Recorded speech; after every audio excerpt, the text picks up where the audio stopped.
อียังไม่โคตรเข้าเลยนั่นละงามเลิศสวยมาก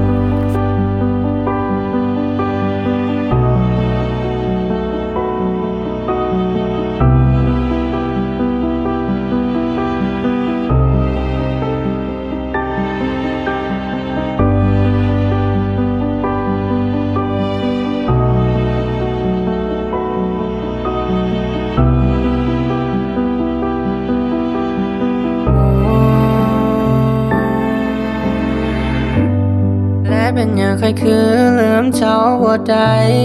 ขอยังคงคิดฮอดตอนที่เอาได้สิทธิ์ไปตอนที่เคยได้กอดตอนที่เคยได้หอมเจ้าอยากจะกลับไปซบพิงไหลอยากจะเข้าไปกอดเจ้าไว้แต่เคยคงเฮ็ดบ่ได้ว่าเจ้านั้นจากไปแล้วเป็นยังเคยคิดว่าเลิฟใครนั่งคิดฮอดเจ้าจนน้ำตามันเสือใครนั่งเจ็บซ้ำใดแต่เมื่ออื่นก็ต้องตื่นนอนจะหลับบ่ได้เพราะเจ้านั้นมีคนอื่นใครยังคิดฮอดทุกเรื่องเก่าๆตอนว่ามีเจ้าอยู่ข้างกายโคตรจะเหงาเจ้ามันคงจะมีความสุขดีในตอนที่อยู่กับเขาใครนั้นอยู่กับแกในตอนนี้ก็อยากจะเมาไปบ่ได้อยากให้ไปตอนนี้น้ำตาไหลตกแก้มเขาจะลืมเจ้าได้จังใดในเมื่อเจ้านั้นเป็นฮักแรกคิดฮอดแต่แนมบ่เห็นค่อยต้องใจเย็นสติแม่ลองคิดทบทวนเอาเบิ่งเป็นอย่างเจ้าไปลองคิดแม่ลองย้อนไปเบิ่งสาเหตุเป็นเพราะตัวค่อยพยายามบ่พอดังนั้นก็คือเหตุผลที่ฮักเขาบ่ได้ไปต่อแต่ค่อยจะล้างเจ้าไว้ดึงเจ้ามากอดและอยู่ก่อนค่อยบ่อยากจะเสียเจ้าไปพยายามทุกอย่างเพราะฮักใครยังต้องการให้เจ้ามากอดไว้อีกครั้งใครอยากขอโทษที่ใครให้มันพังและในตอนนี้ความรักของใครจะคงจะบ่ต้องการมันใครก็คงจะเฮ็ดอย่างบ่ได้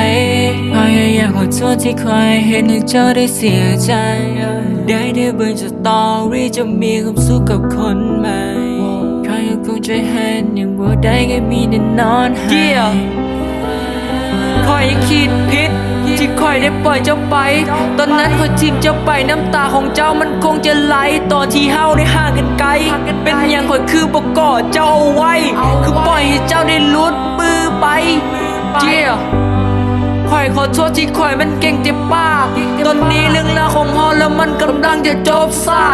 และในตอนนี้คอยแม่งคิดฮอดเจ้าขนาดคอยก็คงเห็นอย่างบ่ได้สุดท้ายสองเฮาก็ต้องได้จากยังเคยคือลืมเจ้าบ่ได้คอยยังคงคิดฮอดในตอนที่เฮาได้เสร็จไกลตอนที่ได้กอดตอนที่ได้หอมอยากจะกลับไปซบเพียงไรอยากจะกลับไปกอดเจ้าเอาไว้และในตอนนี้เธอคงต้องบอกรักก่อน